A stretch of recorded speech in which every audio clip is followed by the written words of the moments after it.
Kaimenyi kazi yake ni kutenganisha Wameru. Hata hiyo ngurubu anasema ngurubu ya Njori. Ngurubu ya Njori yake, ngurubu ya Njori nyingine. Ya sasa atakuwa minister namna gani? Kama patanisi Wameru wenzake, atapatanisha Kenya namna gani? Wale walitangaza Kaimenyi, rais anajua Kaimenyi kama kuna kazi alitenda.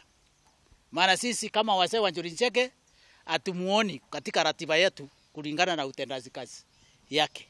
Kazi yake ile kuu amefanya ama ile amefanyia Wameru wa celebrate ni kutawanya Wameru. Ni kufanya vikundi vya Wameru badala ya kuweka Meru iwe kikundi moja. Tunashangaa hii serikali anasemekana atapatiwe minister. Hakuna sehemu moja katika Meru region ametembea kupigia rais kura. Kumuombea hakuna.